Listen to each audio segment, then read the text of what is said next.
إن الحمد لله نحمده ونستعينه ونؤمن به ونتوكل عليه ونعوذ بالله من شرور أنفسنا ومن سيئات أعمالنا من يهده الله فلا مضل له ومن يضلل فلا هادي له أشهد أن لا إله إلا الله وأشهد أن محمدا عبده ورسوله أرسله بالهدى ودين الحق ليظهره على الدين كله ولو كره المشركون اللهم صل على محمد وعلى آل محمد كما صليت على إبراهيم وعلى آل إبراهيم إنك حميد مجيد أما بعد فإن خير الكلام كلام الله وخير الحديث كتاب الله وخير الهدي هدي محمد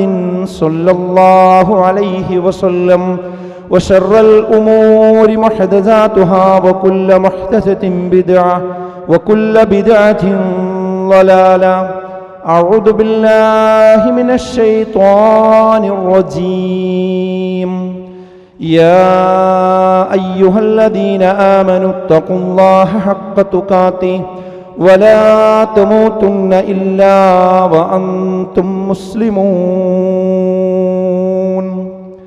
بسم الله الرحمن الرحيم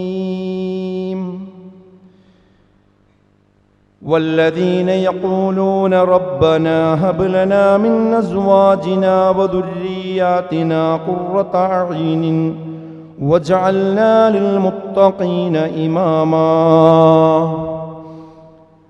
ബഹുമാന്യരായ സത്യവിശ്വാസികളെ വിശ്വാസികളെ, അള്ളാഹുവിനെ സൂക്ഷിച്ചുകൊണ്ട് അവൻ്റെ വിധിവിലക്കുകൾ ജീവിതത്തിൻ്റെ എല്ലാ മേഖലയിലും എല്ലാ സന്ദർഭത്തിലും പാലിച്ചുകൊണ്ട് ജീവിക്കണമെന്ന് ഏവരെയും ഓർമ്മപ്പെടുത്തുകയാണ്, വസിയത്ത് ചെയ്യുകയാണ്.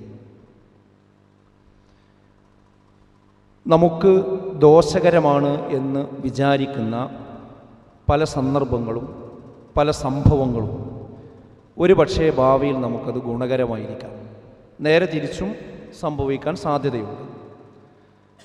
എന്നാൽ ദോഷകരമാണ് എന്ന് വിചാരിക്കുന്ന ചില കാര്യങ്ങൾ പിന്നീട് അത് നിങ്ങൾക്ക് ഗുണകരമാകുമെന്ന് വിശുദ്ധ ഖുർആൻ പ്രത്യേകമായ ചില വിഷയങ്ങളിൽ പ്രത്യേകമായ ചില സന്ദർഭങ്ങളിൽ വിശുദ്ധ ഖുർആൻ്റെ വിവിധ ഭാഗങ്ങളിൽ പറയുന്നത് നമുക്ക് കാണാൻ കഴിയും. അതിലൊരു ഭാഗം ഇങ്ങനെയാണ്: ലാ തഹ്സബൂഹു ശർറൻ ലക്കും, നിങ്ങളതൊരിക്കലും തന്നെ നിങ്ങൾക്ക് ഷർറാണെന്ന് നിങ്ങൾ കരുതരുത്.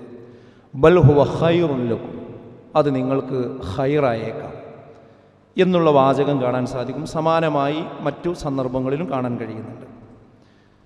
ഇത്തരം ഒരു കാര്യത്തിന് നല്ലൊരു ഉദാഹരണമാണ് ഇപ്പോൾ നമ്മൾ ഓരോരുത്തരും കഴിഞ്ഞുകൊണ്ടിരിക്കുന്ന ഈ വെക്കേഷൻ കാലഘട്ടം എന്ന് പറയുന്നത്.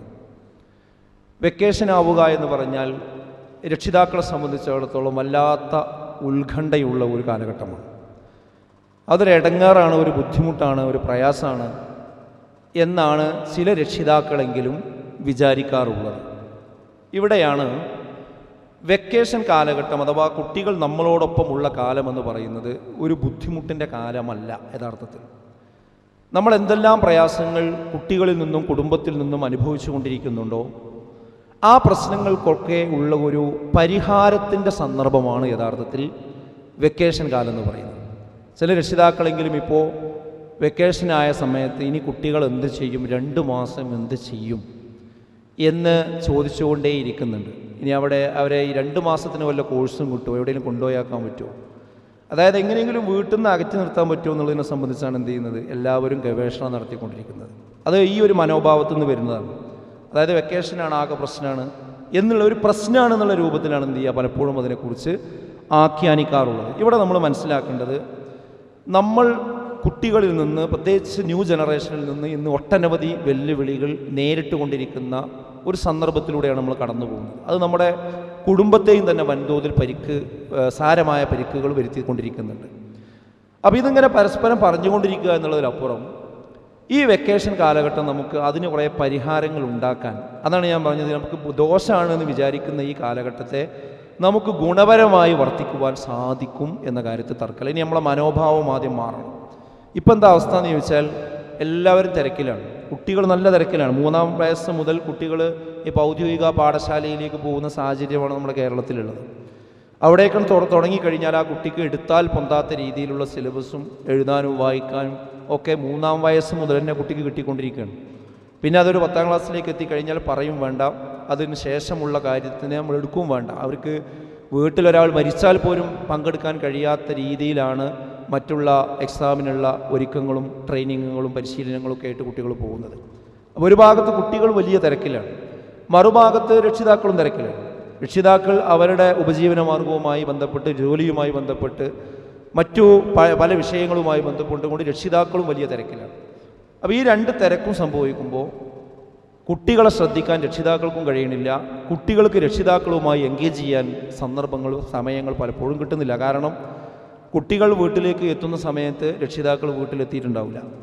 രക്ഷിതാക്കൾ വീട്ടിൽ നിന്ന് പോകുന്നതിന് മുമ്പായിട്ട് കുട്ടികൾ എന്ത് ചെയ്യും, സ്കൂളിലേക്കും അവരുടെ പഠന മേഖലകളിലേക്കും പോകുന്ന സാഹചര്യവും ഉണ്ടാവും. ദിവസങ്ങളോളം തമ്മിൽ കാണാത്ത രക്ഷിതാക്കൾ പല വീടുകളിലുമുണ്ട്. വിദേശത്തുള്ള രക്ഷിതാക്കളുടെ കാര്യം പറയുകയും വേണ്ട. വല്ലാത്ത ഉത്കണ്ഠയിലൂടെയാണ് അവർ കഴിഞ്ഞു പോയിക്കൊണ്ടിരിക്കുന്നത്. അതുകൊണ്ട് നമ്മൾ ആദ്യത്തെ മനോഭാവം മാറ്റേണ്ടത് എന്താണെന്ന് വെച്ചാൽ, ഈ ഒരു കാലഘട്ടം, ഈ വെക്കേഷൻ കാലഘട്ടത്തെ ഒരു പ്രശ്നമായിട്ടല്ല, ഇത് നമ്മുടെ കുടുംബത്തിൽ നിലനിൽക്കുന്ന പല വിഷയങ്ങൾക്കുമുള്ള ഒരു പരിഹാരത്തിൻ്റെ കാലമായി നമ്മൾ മനസ്സിലാക്കണമെന്നതാണ്. അതിനെന്ത് വേണം? കുട്ടികൾക്കും ഒരു പ്രത്യേക ഷെഡ്യൂൾ വേണം, അതുപോലെ തന്നെ രക്ഷിതാക്കൾക്കും ഒരു ഷെഡ്യൂൾ വേണം. എൻ്റെ മക്കൾ ഈ ഒരു 2 മാസം എൻ്റെ വീട്ടിലുണ്ടാവും, അവർക്ക് കുറച്ച് ഒഴിവുള്ള കാലഘട്ടമാണ്. അതുകൊണ്ട് ഞാനും എൻ്റെ ഷെഡ്യൂളിൽ ചില മാറ്റങ്ങൾ വരുത്തണം. എന്നിട്ട് കുട്ടികളോടൊപ്പം കൂടുതൽ സമയം ചെലവഴിക്കാൻ പറ്റുന്ന പാകത്തിൽ ഞാനും എൻ്റെ ഷെഡ്യൂളിൽ ചില ക്രമീകരണങ്ങൾ വരുത്തേണ്ടതുണ്ട് എന്നൊരു കാഴ്ചപ്പാടിലേക്ക് രക്ഷിതാക്കളും വരേണ്ടതുണ്ട്. കാരണം കുട്ടികളെ കിട്ടുമ്പോൾ രക്ഷിതാക്കളെ കിട്ടൂല, രക്ഷിതാക്കളെ കിട്ടുമ്പോൾ കുട്ടികളെ കിട്ടൂല. കുട്ടികളുടെ പഠനം ഏതായാലും നമുക്ക് കോംപ്രമൈസ് ചെയ്യാൻ പറ്റൂല. അപ്പോൾ അവർക്ക് ഒഴിവുള്ള സമയത്ത് നമ്മൾ ഒഴിവുണ്ടാക്കുകയാണ് നമ്മൾ വേണ്ടത്. അതല്ലാതെ അവർക്ക് വേണ്ടി നമ്മൾ അധ്വാനിക്കാൻ വേണ്ടി എക്സ്ട്രാ സമയം നമ്മൾ ഓടി നമ്മൾ കാശുണ്ടാക്കും. പക്ഷെ കാശ് മാത്രം പോരല്ലോ നമ്മുടെ കുട്ടികളെ തർബിയത്ത് കൊടുക്കാൻ, കാശ് മാത്രം പോരല്ലോ നമ്മുടെ കുടുംബത്തിൽ സമാധാനം ഉണ്ടാകാൻ, കാശ് മാത്രം പോരല്ലോ നമുക്ക് സ്വസ്ഥമായൊരു ജീവിതാന്തരീക്ഷം ഉണ്ടാകാൻ. നമ്മുടെ സാന്നിധ്യം വളരെ പ്രധാനമാണ്. നമ്മുടെ മക്കളുമായും നമ്മുടെ കുടുംബവുമായും കൂടുതൽ സമയം എൻഗേജ് ചെയ്യുക എന്നത് പ്രധാനമാണ്. അതിൽ വിശ്വാസികളെ സംബന്ധിച്ചിടത്തോളം അവരുടെ ധാർമ്മിക ശിക്ഷണമെന്ന് പറയുന്നത് ഒരു കുടുംബനാഥന്റെ ഉത്തരവാദിത്തമാണ് എന്നാണ്. വിശുദ്ധ ഖുർആൻ പറഞ്ഞത് എന്താ? യാ അയ്യുഹല്ലദീന ആമനു, ഏ വിശ്വാസികളെ, ഖൂ അൻഫുസകും വ അഹ്ലീകും നാറാ, നിങ്ങൾ നരകാഗ്നിയിൽ നിന്ന് നിങ്ങളുടെയും നിങ്ങളുടെ കുടുംബത്തിന്റെയും ശരീരത്തെ നിങ്ങൾ കാത്തുരക്ഷിക്കണം. അതിന് നിങ്ങൾ ആ നിലക്ക് ഇടപെടണം. കാരണം എന്താ? വഖൂദുഹന്നാസു വൽ ഹിജാറ, ആ നരകത്തിന്റെ ഭീകരത ഒന്നുകൂടി ഓർമ്മപ്പെടുത്തുകയാണ്. ആ നരകമെന്ന് പറഞ്ഞാൽ ജനങ്ങളെ, മനുഷ്യരെയും അതുപോലെ തന്നെ കല്ലുകളെയും കത്തിക്കുന്ന നരകമാണത്. അലൈഹാ മലായികത്തുൻ ഗിലാലുൻ ശിദാദ്, അവിടെ പരുക്കന്മാരായ മലക്കുകൾ അതിന്റെ കാവൽക്കാരായിട്ടുണ്ട്. ലാ യഅസൂനല്ലാഹ മാ അമറഹും, അവരോട് കൽപ്പിച്ചതിന് അവർ എതിര് പ്രവർത്തിക്കുകയില്ല. വയഫ്അലൂന മാ യുഅ്മറൂൻ, അവരോട് എന്താണോ അല്ലാഹു കൽപ്പിച്ചത് അത് അവർ പ്രവർത്തിച്ചു കൊണ്ടിരിക്കുമെന്നാണ്. ഒരാൾക്കും അവരെ സ്വാധീനിക്കാൻ കഴിയില്ല. ഏതൊരു കുറ്റവാളിനി ക്രൂരമായ കൊലപാതകം ചെയ്ത കുറ്റവാളിയാണെങ്കിലും അയാളെ ജയിലിൽ കൊണ്ടുപോയിട്ടാൽ ദിവസം അവിടുത്തെ ഒരു ജയിലർ അങ്ങനെ കണ്ടാൽ അവർ തമ്മിൽ എന്ത് ചെയ്യും? മാനസികമായിട്ടൊരു അടുപ്പം വരും. പിന്നെ പല സൗകര്യങ്ങളും ചെയ്തു കൊടുക്കും. പക്ഷെ നരകത്തിൻ്റെ അവസ്ഥ എന്ന് പറയുന്നത് അവർ ഗിലാദാണ്, ശിദാദാണ്, കഠിനന്മാരാണ്. ഒരിക്കലും അവർക്കൊരു ദയയും തോന്നുകയില്ല എന്നുള്ളത്. അങ്ങനത്തെ മലക്കുകൾ കാവൽ നിൽക്കുന്ന മനുഷ്യരെയും കല്ലുകളെയും കത്തിക്കുന്ന നരകമാണ് നാളെ പരലോകത്ത് ഒരുക്കി വെച്ചിരിക്കുന്നത്. അതുകൊണ്ട് നിങ്ങൾ നിങ്ങളുടെ നഫ്സിനെ, നിങ്ങളുടെ കുടുംബത്തെയും ആ നരകത്ത് നിങ്ങൾ കാക്കണം എന്ന് വിശുദ്ധ ഖുർആൻ ഓർമ്മിപ്പിക്കുകയാണ്. അപ്പോൾ സുഹൃത്തുക്കളെ, നമ്മൾ ജീവിക്കുന്നത് തന്നെ ഒരർത്ഥത്തിൽ പറഞ്ഞാൽ നമ്മുടെ മക്കൾക്ക് വേണ്ടിയാണ്. പക്ഷെ ആ മക്കൾക്ക് വേണ്ടി നമ്മൾ ഭൗതികമായ കാര്യങ്ങൾ മാത്രം ചെയ്തു കൊടുത്തുകൊണ്ടതായില്ല. അവരുടെ വിദ്യാഭ്യാസം, അവരുടെ പഠനം, അവരെ മരുന്ന്, അതുപോലെ മറ്റുള്ള കാര്യങ്ങൾ, ഡ്രസ്സ്, ഇതൊക്കെ നമ്മൾ ചെയ്തു കൊടുക്കണം. അതിനൊക്കെ നമുക്ക് പ്രതിഫലം കിട്ടും. പക്ഷെ അതിലൊക്കെ അപ്പുറം ഇവർക്ക് അള്ളാഹുവിനെ കുറിച്ചുള്ള മതപരമായ ഒരു ബോധം അവർക്ക് കിട്ടുക, ഈ നരകത്തിൽ നിന്ന് അവരെ രക്ഷപ്പെടുത്തുക എന്നുള്ളതാണ് യഥാർത്ഥത്തിൽ അവരോട് കാണിക്കേണ്ട സ്നേഹമെന്ന് പറയുന്നത്. അല്ലേ? വൈകുന്നേരം കുട്ടി ഗ്രൗണ്ടിൽ നിന്ന് ക്രിക്കറ്റ് ബാറ്റ് കൊണ്ട് നെറ്റിക്ക് അടി കൊണ്ട് നെറ്റി പൊട്ടി ആ ബ്ലഡും പൊത്തിപ്പിടിച്ച് ഉമ്മാന്നും പറഞ്ഞ് അടുക്കളയിലേക്ക് ഓടി വരുമ്പോൾ ഈ അവിടെ ഇരുന്നോന്ന് ആരും പറയില്ലല്ലോ. ആ കുട്ടിനെ വളരെ സ്നേഹത്തോടു കൂടി നമ്മൾ എടുത്തു കൊണ്ടുപോയി ഡോക്ടറെ കാണിക്കും. എത്രയും പെട്ടെന്ന് വിദഗ്ധ ചികിത്സ നമ്മൾ കൊടുക്കും. കാരണം നമ്മുടെ കുട്ടിക്കൊരു മുറിവാകുന്നത് നമുക്ക് സഹിക്കാൻ കഴിയില്ല. എന്നാൽ നമ്മളിങ്ങനെയൊക്കെ വളർത്തി വലുതായി കൊണ്ടുവന്ന കുട്ടികൾ, കുടുംബം ആ ജ്വലിക്കുന്ന നരകാഗ്നിയിൽ പോയി കത്തുക എന്ന് പറഞ്ഞാൽ അതിൻ്റെ വേദന എത്ര നിങ്ങൾ ആലോചിച്ച് നോക്കി. പക്ഷെ നമ്മളെ ആളുകൾക്ക് അതിനെക്കുറിച്ച് യാതൊരു കൺസേണും ഇല്ല. അതെന്തോ ആയിക്കോട്ടെ എന്നുള്ളതാണ്. അതൊക്കെ വരുമ്പോഴെല്ലാം മരിച്ചതിന് ശേഷം എപ്പോൾ ഈ പോക്ക് പോട്ടെ എന്നാണ്. ഈ ബോധം നമ്മൾ മാറ്റിയിട്ട് നമ്മുടെ ധാർമ്മികമായൊരു കാഴ്ചപ്പാട് കുട്ടികളിലേക്ക് കൊണ്ടുവരണം. കുട്ടികളിലെ പ്രശ്നങ്ങൾ വ്യത്യസ്തമായിരിക്കാം. എന്തെല്ലാം വ്യത്യസ്തമായ പ്രശ്നങ്ങൾ കുട്ടികൾക്കുണ്ടെങ്കിലും ഒരു പരിഹാരം എന്ന് പറയുന്നത് ഒരു ഒറ്റമൂലിയുണ്ട്. ആ ഒറ്റമൂലി കൊടുത്താൽ അതിനെല്ലാത്തിനും പരിഹാരമാവും. ആ പരിഹാരം എന്താണെന്ന് ചോദിച്ചാൽ നമ്മുടെ മക്കൾക്ക് അള്ളാഹുവിനെ കുറിച്ചുള്ള ഒരു ഓർമ്മയുള്ളവരായി അവർ മാറുക എന്നുള്ളതാണ്. എന്നാൽ അവരെ ഏത് ഹോസ്റ്റലിലും നമുക്ക് കൊണ്ടുപോയി ആക്കാം, ഏത് കോഴ്സിനും നമുക്ക് ചേർക്കാം. ഒരു പ്രശ്നവും നമ്മൾ വിചാരിക്കേണ്ട. ഈ ബോധം അവർക്കുണ്ടെങ്കിൽ ലുക്മാൻ അലൈഹിസ്സലാത്തു വസ്സലാം തൻ്റെ മകന് കൊടുക്കുന്ന കുറേ ഉപദേശങ്ങൾ സൂറത്ത് ലുക്മാനിലുണ്ട്. നിങ്ങളതൊന്ന് പോയിട്ട് അതും അതിൻ്റെ തഫ്സീർ ഒന്ന് വായിച്ചു നോക്കണം. അത് മതി. ഈ ഒരു പുതിയ കാലഘട്ടത്തിലും ഈ വർത്തമാന കാലഘട്ടത്തിലും മക്കൾക്ക് കൊടുക്കേണ്ട അടിസ്ഥാനപരമായ കാഴ്ചപ്പാടുകൾ എന്താണ് എന്നത് ലുക്മാൻ അലൈഹിസ്സലാത്തു വസ്സലാം തൻ്റെ മകനെ വിളിച്ചുകൊണ്ട് പറയുന്ന ആ ഉപദേശങ്ങൾ, ഒരു 8-10 ഉപദേശങ്ങൾ നമുക്കതിൽ കാണാൻ പറ്റും. അത് നമ്മളെ മക്കൾക്ക് കിട്ടിയെന്ന് എന്ത് ചെയ്യണം, നമ്മൾ ശരിക്ക് ഉറപ്പ് വരുത്തേണ്ടതുണ്ട് എന്നാണ്. അതിലേറ്റവും പ്രധാനം എന്താണെന്ന് ചോദിച്ചാൽ ആ വിളിയാണ്. യാ ബുനയ്യ എന്ന വിളി, അത് ആവർത്തിച്ച് വിളിക്കുന്നുണ്ട്. ഇത് വിളിക്കാൻ തന്നെ ഇന്ന് പാരൻറ്റിങ്ങിൽ എത്രയോ മുന്നോട്ട് പോയ ആധുനിക സമൂഹത്തിന് പോലും കഴിയുന്നില്ല എന്നതാണ് നമ്മുടെ ഏറ്റവും വലിയൊരു പ്രയാസം. ഇന്ന് വീടുകളിലൊക്കെ നടക്കുന്നത് എന്താ? രക്ഷിതാക്കളും മക്കളും തമ്മിലൊരു യുദ്ധമാണ്. ഉമ്മയും മക്കളും തമ്മിലൊരു യുദ്ധമാണ്. ഉമ്മ പിന്നെ മക്കളോട് ചീത്ത പറയുന്നു, കുട്ടികൾ അതിനനുസരിച്ച് പ്രതികരിച്ചു കൊണ്ടിരിക്കുന്നു. വാപ്പ അതിൽ നിസ്സംഗനായി നോക്കി നിൽക്കുന്നു, എന്ത് ചെയ്യുമെന്നറിയാതെ പ്രയാസപ്പെടുന്നു. ചില കുട്ടികൾ വേഗം മുറ്റത്തേക്ക് ഇറങ്ങിയിട്ട് ഞാൻ പറഞ്ഞത് കേട്ടില്ല എങ്കിൽ ഞാൻ ഈ വീടിൻ്റെ മുകളിൽ കയറിയിട്ട് താഴേക്ക് ചാടുന്നു പറയുന്നു. ചില ആളുകൾ ഞാൻ നാട് വിട്ടു പോകുന്നു പറയുന്നു. ചില ആളുകൾ ആത്മഹത്യ ചെയ്യുന്നു പറയുന്നു. ചില കുട്ടികൾ അത് ചെയ്തുകൊണ്ടിരിക്കുന്നു. എന്നാൽ വിഷയം എന്താ?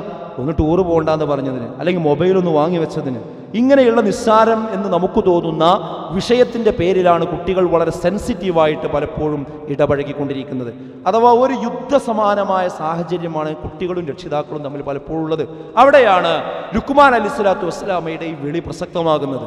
യാ ബുനയ്യ, യാ വിളി നോക്കി നിങ്ങൾ അറബി അറിയുന്ന ആളുകൾക്കറിയാം, പൊന്നു മോനെ എന്നാണ്. അങ്ങനെ വിളിക്കാൻ നമ്മളെ മക്കളെ നമുക്ക് അങ്ങനെ ഒരു ബന്ധം കുട്ടികളുമായിട്ട് നമുക്ക് വേണം. അതൊരു സുപ്രഭാതത്തിൽ പൊന്നുമോനെ എന്ന് വിളിക്കാൻ ഒരു രക്ഷിതാവിന് കഴിയില്ല.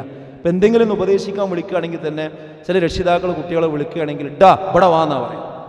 അങ്ങനെ പറയുന്നതോടുകൂടി തന്നെ ആ കുട്ടിയുടെ ഡോർ അടഞ്ഞു, മനസ്സിൻ്റെ വാതിലടഞ്ഞു. പിന്നെ അവന് മനസ്സിലായി എന്തിനാ ചീത്ത പറയാൻ വിളിക്കുകയാണ്.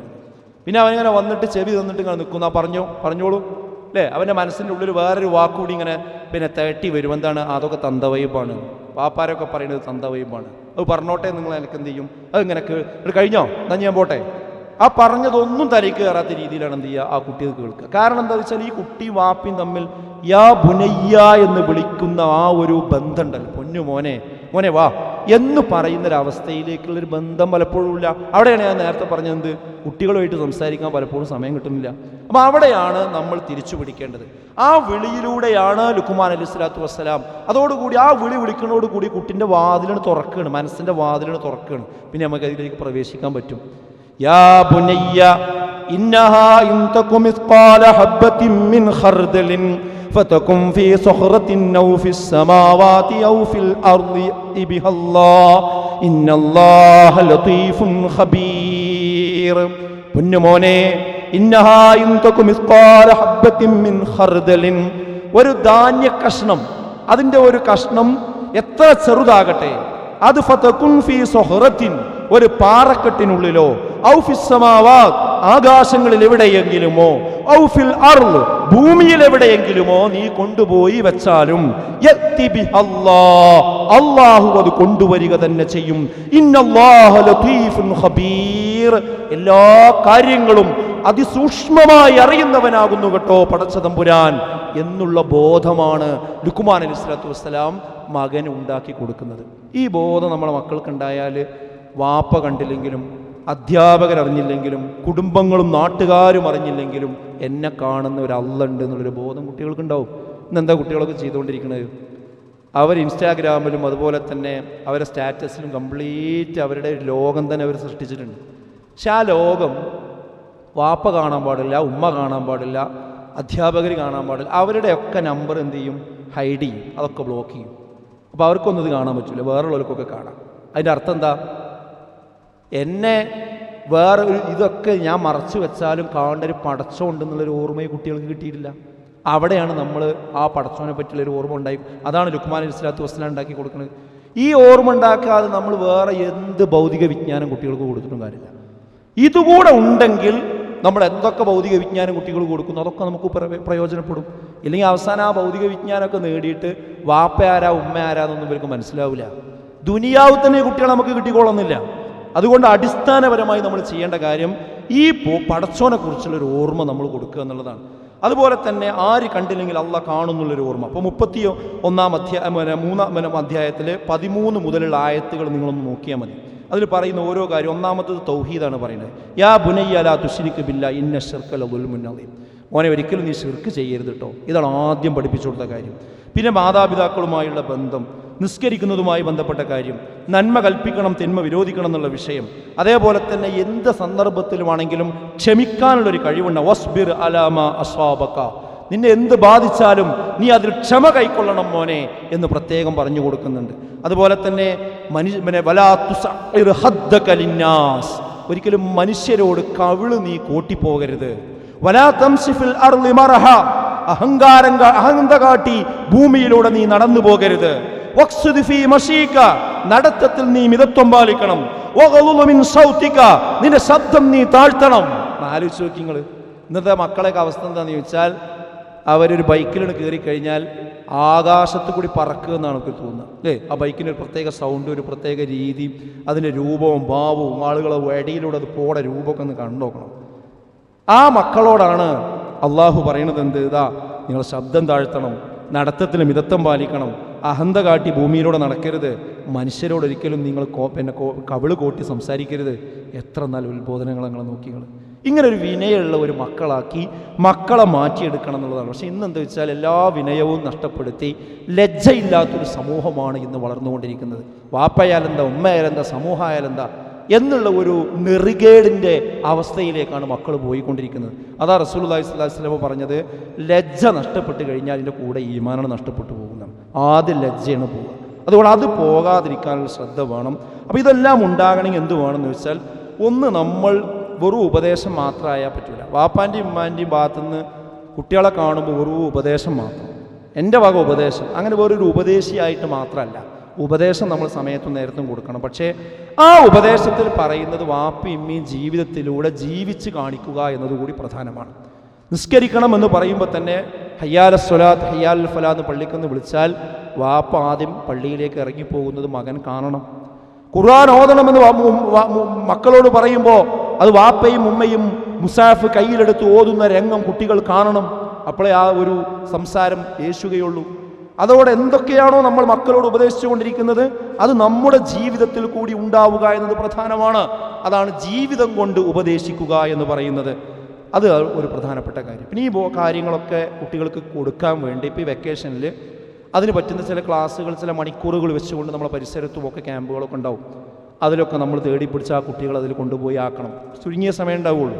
അപ്പോൾ ആ കാര്യങ്ങളൊക്കെ കേൾക്കുമ്പോൾ എന്ത് ചെയ്യും, ഈ കുട്ടികൾക്ക് ഇങ്ങനത്തെ ഒരു കാഴ്ചപ്പാടുണ്ടാവും, അങ്ങനെയുള്ള ഒരു കുട്ടികളുമായി ബന്ധമുണ്ടാവും. അതേപോലെ തന്നെ റസൂലുള്ളാഹി സ്വല്ലല്ലാഹു അലൈഹി വസല്ലം മക്കളെ പരിപാലിച്ചിരുന്നത്, സമീപിച്ചതിൽ നിന്ന് നമുക്ക് മനസ്സിലാകുന്നത് സന്ദർഭത്തിനും പ്രായത്തിനും അനുസരിച്ചുകൊണ്ടായിരുന്നു ഉപദേശിച്ചിരുന്നത് എന്നാണ്. ഉദാഹരണം നമുക്ക് പറയാൻ പറ്റും, 7 വയസ്സായാൽ നിങ്ങൾ നമസ്കാരം ശീലിപ്പിക്കണമെന്ന് പറഞ്ഞു. എത്ര മനഃശാസ്ത്രപരമാണ് നോക്കി നിങ്ങൾ. എന്നാൽ 10 വയസ്സായിട്ട് നിസ്കരിക്കണമെങ്കിൽ ചെറുതായിട്ടൊന്ന് വേദനിപ്പിക്കുക എന്ന് പറഞ്ഞു. അപ്പം എന്താ അതിൻ്റെ അർത്ഥം? പ്രായത്തിനനുസരിച്ചായിരിക്കണം മക്കളോട് കാര്യങ്ങൾ പറഞ്ഞ് പഠിപ്പിക്കേണ്ടതെന്ന്. അതേപോലെ പ്രായപൂർത്തിയാകാത്ത കുട്ടികളാണ് എങ്കിൽ സലാസു ഔറാത്തിൻ ലക്കും എന്ന് പറഞ്ഞല്ലോ, 3 സ്വകാര്യ സന്ദർഭങ്ങൾ നിങ്ങൾക്കുണ്ട്. ആ സമയത്ത് റൂമിലേക്ക് പ്രവേശിക്കണമെങ്കിൽ അനുവാദം ചോദിക്കണമെന്ന് കുട്ടികൾക്ക് നിങ്ങൾ പഠിപ്പിച്ചു കൊടുക്കണം. ഒന്ന് പ്രഭാത സമയമാണ്, അതുപോലെ തന്നെ മറ്റൊന്ന് ഉച്ചക്ക് നമ്മൾ മയങ്ങുന്ന സമയമാണ്, മൂന്നാമത്തത് രാത്രി ഉറങ്ങാൻ പോകുന്ന സമയമാണ്. ഈ സമയത്ത് പ്രായപൂർത്തിയാകാത്ത മക്കൾ റൂമിനുള്ളിലേക്ക് വരികയാണെങ്കിൽ അനുവാദം ചോദിച്ചു വരണമെന്ന് കുട്ടികൾക്ക് പഠിപ്പിച്ചു കൊടുക്കണം. എന്തൊരു ആശയമുണ്ടെന്നറിയോ, വലിയ ആശയമാണ് അതിലുള്ളത്. അഥവാ കുട്ടികൾ ഓരോ സന്ദർഭത്തിലും കാണാൻ പാടുള്ളതും കാണാൻ പാടില്ലാത്തതും ഒക്കെ ഉണ്ട്. ഇന്നെന്താ സംഭവിച്ചിരുന്നു വെച്ചാൽ, ഇന്ന് വീട്ടിൽ എല്ലാ അതിരുകളും നമ്മളണ്ട് ഭേദിച്ചിരിക്കുകയാണ്. വീട്ടിൽ വാപ്പിയും ഉമ്മയും മക്കളും തമ്മിൽ ഒരുമിച്ച് കാണാൻ പാടില്ലാത്തതൊക്കെ കണ്ടുകൊണ്ടിരിക്കുകയാണ് ടി വിയിലൂടെയും റീൽസിലൂടെയും മറ്റു സംവിധാനത്തിലൂടെയും. അപ്പോൾ ഹക്ക് എന്താ ബാത്തിൽ എന്താണെന്ന് ഒരു പിടുത്തവും ആർക്കും ഉണ്ടാവണില്ല. അപ്പോൾ ഇങ്ങനത്തെ നിയമങ്ങളും നിബന്ധനകളും ഒന്നും ശ്രദ്ധിക്കാത്തൊരവസ്ഥ പലപ്പോഴും ഉണ്ടാകുന്നുണ്ട് എന്നാണ് നമ്മൾ മനസ്സിലാക്കേണ്ട ഒരു കാര്യം. പിന്നെ നമ്മൾ ഈ വെക്കേഷനിൽ കുട്ടികളെ കയറൂരി വിടുന്നൊരവസ്ഥ ഉണ്ടാകാൻ പാടില്ല. ചില വീടുകളിലൊക്കെ എവിടെ മക്കളെന്ന് ചോദിച്ചാൽ അവൻ ഫുള്ള് ടൂറിലാണ്, അവൻ ഫുള്ള് വിരുന്നിലാണ്, ഇന്നലെയാണ് പോയതാണ്, കഴിഞ്ഞ ആഴ്ചയാണ് പോയത്, അപ്പോൾ 8 ദിവസമായി ഇതിൽ വന്നിട്ടില്ല, അവൻ അവിടെ ഉണ്ടാവും, ഇളാപ്പാടുണ്ടാവും, മൂത്താപ്പാടുണ്ടാവും. അങ്ങനെ അങ്ങ് കയറൂരി വിടാൻ പാടില്ല. കുട്ടികൾ എവിടെ പോകുന്നു, എവിടെ താമസിക്കുന്നു, ആരുമായി കിടന്നുറങ്ങുന്നു എന്നുള്ളത് രക്ഷിതാക്കൾ ഈ കാലഘട്ടത്തിൽ നിർബന്ധമായും അറിഞ്ഞിരിക്കണം. ഇതിലൊരുപാട് നിബന്ധനകളുണ്ട്, നിയമങ്ങളുണ്ട്. അതൊക്കെ കുട്ടികളെ പഠിപ്പിക്കണം. ആരാണ് മഹറം, ആരുടെ കൂടെയാണ് യാത്ര ചെയ്യാൻ പറ്റുക, ആരുടെ കൂടെയാണ് കിടന്നുറങ്ങാൻ പറ്റുക, അത് കിടന്നുറങ്ങുമ്പോൾ ശ്രദ്ധിക്കേണ്ട കാര്യങ്ങൾ എന്താ, ഇതൊന്നും ശ്രദ്ധിച്ചിട്ടില്ലെങ്കിൽ ഒരു കണക്ക് പ്രകാരം കേരളത്തിൽ ഇന്ന് ചെറിയ കുട്ടികൾ മുതൽ അനുഭവിച്ചു കൊണ്ടിരിക്കുന്ന പീഡനത്തിൻ്റെ കേസുകൾ എടുത്ത് പരിശോധിച്ച് നോക്കുമ്പോൾ അതിൽ മഹാഭൂരിപക്ഷം എന്ന് പറയാവുന്ന രീതിയിൽ സ്വന്തം ഈ കുട്ടിയെ അടുത്തറിയുന്നവരിൽ നിന്നും കുടുംബാംഗങ്ങളിൽ നിന്നും ഒരു വേള സ്വന്തം രക്ഷിതാക്കളിൽ നിന്ന് പോലും പ്രശ്നങ്ങൾ ഉണ്ടാകുന്നുവെന്ന് പറയുമ്പോൾ ഈ കാലഘട്ടം വളരെ പ്രധാനമാണ്. അപ്പോൾ നമ്മളെ ഈ ഒരു സന്ദർഭത്തിൽ കുട്ടികൾ എവിടെ പോകുന്നുവെന്ന് നമ്മൾ അറിയേണ്ടതുണ്ട്. ആരോഗ്യവും ഒഴിവു സമയവും റസൂലുള്ളാഹി പറഞ്ഞ നിഅമത്താനി മഅബൂനും ഫീഹിമാ കസീറും മിനന്നാസ് അസ്ഹഹതു വൽ ഫറാഗ് എന്നാണ്. ആരോഗ്യവും ഒഴിവു സമയവും, ആ കാര്യത്തിൽ മഹാഭൂരിപക്ഷം ആളുകളും എന്താണ്, വഞ്ചിതരാണ്. അത് നിഅമത്താണ്, പക്ഷെ അതിൽ വഞ്ചിതരാണ് എന്നാണ്. അപ്പോൾ ഒഴിവ് സമയത്തെ കൃത്യമായി ശ്രദ്ധിച്ചിട്ടില്ലെങ്കിൽ ആ വഞ്ചനയിൽ നമ്മൾ എന്ത് ചെയ്യും, അകപ്പെടും. പ്രത്യേകിച്ച് രാത്രി സമയം, ഒരു 10 മണിക്ക് ശേഷമുള്ള ടർഫിലുള്ള കളി, അതുപോലെ സമപ്രായക്കാർ ഒരുമിച്ച് കൂടുന്ന അങ്ങാടികൾ, കവലകൾ, അവിടെ സ്ഥിരമായിട്ട് നമ്മുടെ കുട്ടികളുണ്ടായി. ഈ റമളാൻ മാസത്തിലൊക്കെ ഉണ്ടാക്കിയെടുത്ത നന്മയും കാര്യങ്ങളൊക്കെ ഒലിച്ചാണ് പോകും. 2 മാസം കഴിയുമ്പോൾ കുട്ടിൻ്റെ സ്വഭാവം തന്നെ മൊത്തം മാറിയിട്ടുണ്ടാവും. അതുകൊണ്ട് അത്തരം കാര്യങ്ങളിലൊക്കെ ഒരു ശ്രദ്ധ വളരെ അത്യാവശ്യമാണ്. പിന്നെ കുട്ടികളെ സ്ഥിരമായി കുറ്റം പറഞ്ഞുകൊണ്ടിരിക്കുന്നൊരു സ്വഭാവം ഒരിക്കലും തന്നെ രക്ഷിതാക്കളുടെ ഭാഗത്തു നിന്ന് ഉണ്ടാകാൻ പാടില്ലാത്തതാണ്. കാരണം ഒരു പ്രായത്തിലുള്ള കുട്ടികളുടെ എന്തൊക്കെ പ്രശ്നങ്ങളുണ്ടോ അതിൻ്റെയൊക്കെ ഉത്തരവാദി രക്ഷിതാവാണ്. ഇപ്പോൾ ഒരു കാഴ്ചപരിമിതിയുള്ള ഒരാളെ നമ്മൾ ഈ റോഡ് ക്രോസ് ചെയ്യാൻ വേണ്ടി സഹായിക്കാമെന്ന് വിചാരിക്കുക, അയാളെ വണ്ടി തട്ടിയാൽ അതിൻ്റെ ഉത്തരവാദിത്തം അയാൾക്കല്ല, നമുക്കാണ്, നമ്മളാണ് അയാൾ ശ്രദ്ധിക്കുന്നത്. അതേപോലെ ഒരു കുട്ടി വിളക്ക് കത്തിക്കൊണ്ടിരിക്കുകയാണെങ്കിൽ ആ കുട്ടിക്കതൊരു കൗതുകമാണ്. ആ വിളക്കിൻ്റെ നാളത്തിൽ പോയി ആ കുട്ടി പിടിക്കും, കുട്ടിക്കത് സന്തോഷമായിരിക്കും. പക്ഷെ നമുക്കറിയാം അത് പൊള്ളും. അപ്പോൾ നമ്മൾ കൈ വലിക്കും. കുട്ടി ഒന്ന് കരഞ്ഞു നോക്കി വരും, പക്ഷെ ആ കുട്ടിയോടുള്ള സ്നേഹം കൊണ്ടാണ് നമ്മൾ കൈ വലിക്കുന്നത്. അതുപോലെ കുട്ടികൾ പറയുന്ന കുറേ ഇഷ്ടങ്ങളുണ്ടാവും, എല്ലാ ഇഷ്ടത്തിനും നിന്നു കൊടുക്കുകയല്ല.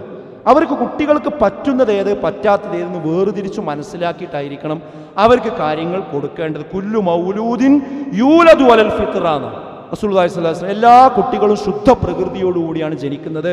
പിന്നെ അവർ മറ്റു ആദർശത്തിലേക്കും വിശ്വാസത്തിലേക്കൊക്കെ പോകുന്നത് അവരുടെ രക്ഷിതാക്കൾ കാരണമാകുന്നു എന്ന് റസൂലുള്ളാഹി സ്വല്ലല്ലാഹു അലൈഹി വസല്ലം പറയുന്നുണ്ട്. അപ്പോൾ നമുക്ക് വലിയ ഉത്തരവാദിത്തമുണ്ട്.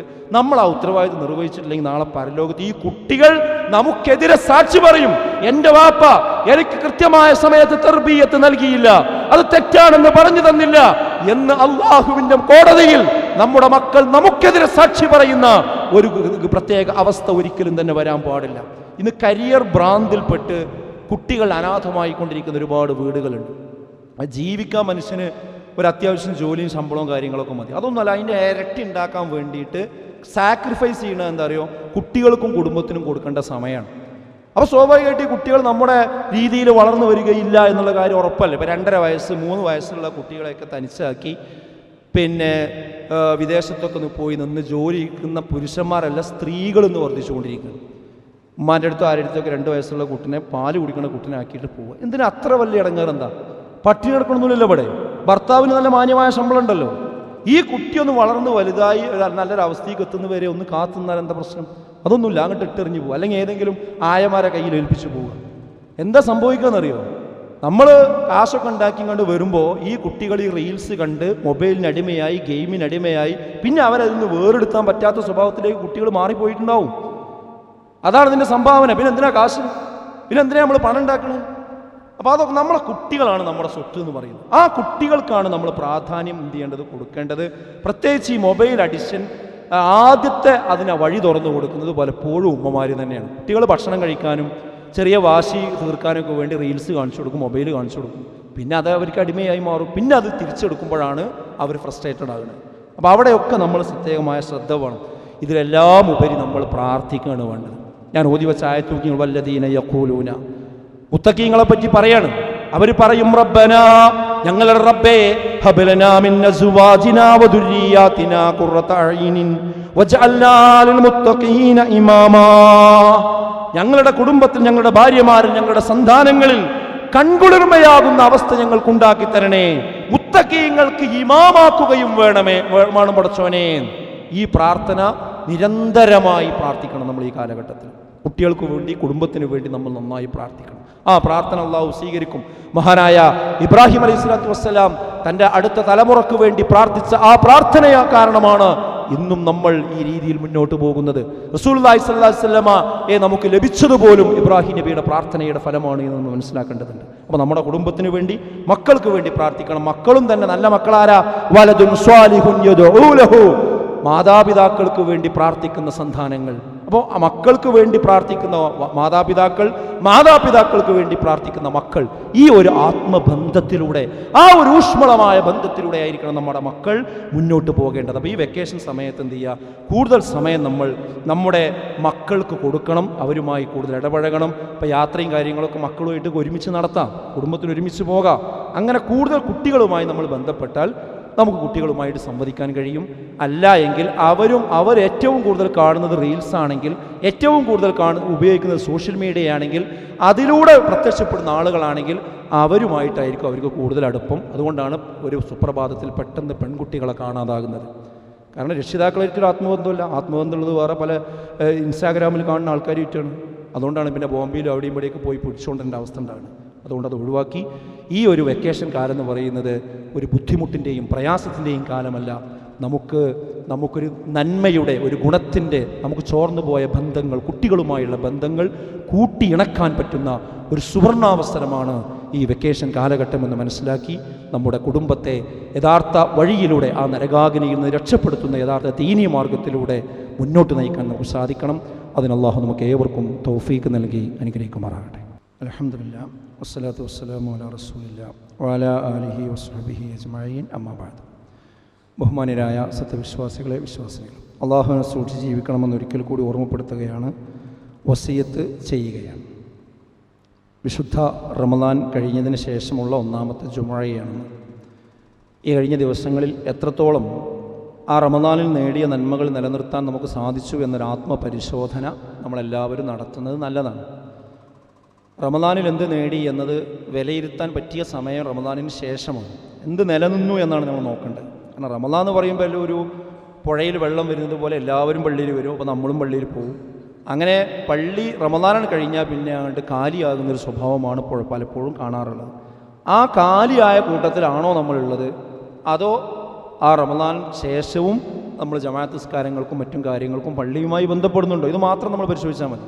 അപ്പോൾ നമ്മളെ നിലപാടും നമ്മുടെ ദീനീപരമായ ഒരു കാഴ്ചപ്പാടും അവസ്ഥയും നമുക്ക് നമ്മളെ തന്നെ വിലയിരുത്താൻ പറ്റും. എനിക്ക് പറയാനുള്ളത് 2-3 കാര്യം നമ്മൾ ശ്രദ്ധിക്കുക. ഒന്ന്, ജമാഅത്ത് നിസ്കാരം ഇനി നമ്മൾ കൈവിടരുത്. നമ്മൾ വീട്ടിലുണ്ടെങ്കിൽ പള്ളിയിൽ പോയി ജമാഅത്തായി നമസ്കരിക്കുന്ന ഒരു സ്വഭാവം നമുക്ക് എന്ത് ചെയ്യണം? ഉണ്ടാകണം. അത് നിലനിർത്തണം. അതുപോലെ ഖുർആന് 2-3 പ്രാവശ്യം ഓതി തീർത്ത ആളുകളുണ്ടാവും. ഒരു പ്രാവശ്യമെങ്കിലും ഓതാത്തവർ കുറവായിരിക്കും. ആ വിശുദ്ധ ഖുർആൻ്റെ പാരായണം എന്ത് ചെയ്യണം? ഇനിയും തുടർന്നു പോകേണ്ടതുണ്ട്. അതുപോലെ നോമ്പ് നമ്മൾ നോറ്റു, നോമ്പ് ഇതോടുകൂടി അവസാനിക്കല്ല. ഇനി അടുത്ത റമദാനിലല്ല നോമ്പ്, ഇനി സുന്നത്ത് നോമ്പുകൾ ഇഷ്ടം പോലെ ഉണ്ട്. ആ നോമ്പുകളൊക്കെ പരമാവധി ചെയ്യാൻ ശ്രമിക്കുക. അതിൽ ഏറ്റവും പ്രബലമായ സുന്നത്താണെന്ത്? മൻ സ്വാമ റമദാന ഹുമ്മ അത്ബഅഹു സിത്തം മിൻ ശവ്വാൽ കാന കസിയാമിദ് ദഹർ. ആരെങ്കിലും റമദാനിലെ നോമ്പും അതിനെ തുടർന്നുകൊണ്ട് 6 നോമ്പുകളും നിർവഹിച്ചാൽ അവൻ കൊല്ലം മുഴുവൻ നോമ്പ് നോറ്റവനെ പോലെയാണ് എന്നാണ്. അതിനാണ് നമ്മൾ 6 നോമ്പ് എന്ന് പറയാം. അത് ശവ്വാൽ 1-ന് ശേഷം നമുക്ക് തുടങ്ങാവുന്നതാണ്. ഈ ഒരു ഹദീസ് വെച്ചുകൊണ്ട് പണ്ഡിതന്മാർ പറയുന്നത് ഏറ്റവും അഫ്ളലായിട്ടുള്ളത് റമദാൻ ശവ്വാൽ കഴിഞ്ഞ അടുത്ത ദിവസം തന്നെ തുടർച്ചയായി 6 ദിവസം നോൽക്കുന്നതാണ് ഏറ്റവും അഫ്ളലായത് എന്നാണ്. എന്നാൽ അതിന് സാധ്യമാകാത്ത ആളുകളെ സംബന്ധിച്ചിടത്തോളം ഈ ഹദീസിൽ പറഞ്ഞതുപോലെ സിത്തം മിൻ ശവ്വാൽ, ശവ്വാലിൽ നിന്ന് 6 എന്ന് പറഞ്ഞതുകൊണ്ട് ശവ്വാൽ തീരുന്നതിന് മുമ്പ് 6 നോമ്പ് നോറ്റാലും മതി. അതും തന്നെ നോൽക്കുന്നത് തുടർച്ചയായി നോൽക്കുന്നതാണ് ഏറ്റവും നല്ലത് എന്നും സൂചിപ്പിക്കുന്നുണ്ട്. ഇനി അതിനൊന്നും നിവൃത്തിയില്ലെങ്കിലും ശവ്വാലിൽ 6 നോമ്പ് നോറ്റാലും ആ ഒരു പ്രതിഫലം ലഭിക്കും എന്ന് തന്നെയാണ് നമ്മൾ മനസ്സിലാക്കുന്നത്. അപ്പോൾ ആ രീതിയിൽ ആ ഒരു 6 നോമ്പ് കൂടി നോറ്റാൽ എന്താ പറഞ്ഞത്? കാനക സുയാമിദ്ദഹർ, കൊല്ലം മുഴുവൻ നോമ്പ് നോറ്റ പോലെ. കാരണം എന്താ, ഒരു നോമ്പിന് കണക്കാക്കപ്പെടുന്നത് 10 പ്രതിഫലമാണ്. അപ്പോൾ യഥാർത്ഥത്തിൽ നമ്മൾ 30 നോമ്പ് നോറ്റാൽ, റമദാൻ മാസത്തിൽ 30 നോമ്പ് നോറ്റ് കഴിഞ്ഞാൽ എത്രയായി പ്രതിഫലം? 10 വെച്ച് കൂട്ടിയാൽ 300 പ്രതിഫലമായി. 300 ദിവസം നോമ്പ് നോറ്റവനെ പോലെയായി. അതിലേക്ക് 6 കൂടി കൂടിയാലോ, 6ന് 10 വീതം കൂട്ടിയാൽ എത്രയായി? 60ആയില്ലേ? അപ്പോൾ 360ആയി. അപ്പോൾ ഒരു കൊല്ലമായി, ഏകദേശം ഒരു കൊല്ലമായി. അറബി മാസം 29-30 ഉണ്ടാവുള്ളൂ. അപ്പോൾ ആ ഒരു വർഷത്തെ നോമ്പ് നോറ്റ കൂലി കിട്ടുന്ന സംഭവമാണെന്ത്? ഈ റമദാനിന് തൊട്ടടുത്ത് ഈ ശവ്വാലിലെ 6 നോമ്പ് കൂടി ചേർത്ത് നോൽക്കുക എന്ന് പറയുന്നത്. അപ്പോൾ ആ നിയ്യത്ത് വെച്ചുകൊണ്ട് എന്ത് ചെയ്യാൻ, സമയം വൈകിയിട്ടില്ല, ശവ്വാലിലാണ് ഇപ്പോൾ നമ്മളുള്ളത്, ആ നോമ്പ് കൂടി നോൽക്കുക. അതേപോലെ തിങ്കൾ, വ്യാഴം, അതുപോലെ അയ്യാമിൽ ബീദിൻ്റെ നോമ്പുകൾ, ഇതൊക്കെ നോറ്റാൽ നമുക്ക് ആത്മീയമായൊരു ചൈതന്യം ഉണ്ടാവും. ഇപ്പം എല്ലാവരും വ്യായാമത്തിൻ്റെ ഒരു കാലഘട്ടത്തിലൂടെയാണ് മുന്നോട്ട് പോകുന്നത്. വ്യായാമത്തിന് എല്ലാ മുറകളും സ്വീകരിച്ചുകൊണ്ടിരിക്കുകയാണ്. എന്നാൽ ഈ നിയ്യത്ത് വെച്ചുകൊണ്ട്, നമ്മൾ ആത്മീയമായി ഈ നിയ്യത്ത് വെച്ചുകൊണ്ട് നോമ്പ് നോറ്റാൽ തന്നെ പല ആളുകളോടും നിങ്ങൾ വിശേഷം ചോദിച്ചു നോക്കൂ. റമദാൻ മാസത്തിൽ ഏത് രോഗിയും പറയുന്നത് എനിക്ക് വളരെ സുഖമാണ്, വളരെ ആശ്വാസമാണ്. റമദാനിൽ അത്ര സുഖം വേറൊരു കാലത്തുമില്ല. അതെന്താ കാരണം? ഭക്ഷണം ക്രമീകരിക്കുന്നത് കൊണ്ട് തന്നെയാണ്. അപ്പോൾ സുഹൃത്തുക്കളെ, ഈ സുന്നത്ത് നോമ്പ് ജീവിതത്തിൻ്റെ ഭാഗമാക്കി കഴിഞ്ഞാൽ ആത്മീയമായ ഗുണവും കിട്ടും, അതോടൊപ്പം ഭൗതികമായ ഇങ്ങനത്തെ കുറേ ഗുണഗണങ്ങളുണ്ട്. അത് ലക്ഷ്യമാക്കാൻ പാടില്ല എന്ന് മാത്രം. അതല്ല നോമ്പിൻ്റെ ലക്ഷ്യം എന്ന് പറയുന്നത് ആത്മീയമായ ലക്ഷ്യമാണ്. പക്ഷേ അതുകൊണ്ട് എന്തുണ്ട്, ഇങ്ങനത്തെ ഉപകാരങ്ങളും ഉണ്ട്. അപ്പോൾ അതൊക്കെ നമ്മൾ മനസ്സിലാക്കിക്കൊണ്ട് എന്ത് ചെയ്യുക, ഈ സുന്നത്ത് നോമ്പുകൾ കൂടി ജീവിതത്തിൻ്റെ ഭാഗമാക്കി മാറ്റാൻ വേണ്ടി ശ്രദ്ധിക്കുക. അങ്ങനെ പരമാവധി നന്മ ചെയ്യുന്ന യഥാർത്ഥ മുത്തക്കികളിൽ, മുഅ്മിനുകളിൽ അല്ലാഹു നമ്മേവരെയും ഉൾപ്പെടുത്തി അനുഗ്രഹിക്കുമാറാകട്ടെ. നമ്മുടെ ജീവിതത്തിൽ വന്നുപോയ ചെറുതും വലുതുമായ എല്ലാ പാപങ്ങളും അല്ലാഹു നമുക്ക് വിട്ടുപുറത്ത് മാപ്പാക്കി തരുമാറാകട്ടെ. നമ്മുടെ രാജ്യത്ത് നമ്മുടെ മുൻഗാമികൾ വഖഫ് ചെയ്ത ഒരുപാട് ഭൂമികളുണ്ട്. അള്ളാഹുവിൻ്റെ മാർഗത്തിൽ ദാനം ചെയ്ത, വഖഫ് ചെയ്ത ഭൂമികൾ. ആ ഭൂമി സംരക്ഷിക്കുന്ന നിയമം നമ്മുടെ നാട്ടിലുണ്ട്. ആ നിയമം ഇപ്പോൾ ഭേദഗതി വരുത്തിയിരിക്കുകയാണ്. ആ നിയമത്തിൻ്റെ അടിസ്ഥാനം തന്നെ തകർന്നു പോകുന്ന രീതിയിലാണ് അത് ഭേദഗതി വരുത്തിയിരിക്കുന്നത്. അതിൻ്റെ നിയമ പോരാട്ടവുമായി മുന്നോട്ട് പോകുമെന്നാണ് മുസ്ലിം നേതാക്കന്മാരെല്ലാം ചൂണ്ടിക്കാണിച്ചിരിക്കുന്നത്. നമ്മൾ വിശ്വാസികൾ എന്ന നിലയ്ക്ക് നമ്മൾ ചെയ്യേണ്ടത് ആ നിയമ പോരാട്ടം വിജയിക്കാനും ഈ വഖഫ് സ്വത്ത് സംരക്ഷിക്കപ്പെടുവാനും വേണ്ടി നമ്മൾ ആത്മാർത്ഥമായി പ്രാർത്ഥിക്കണം. അതിന് അല്ലാഹു നമുക്ക് തൗഫീക്ക് നൽകി അനുഗ്രഹിക്കുമാറാകട്ടെ.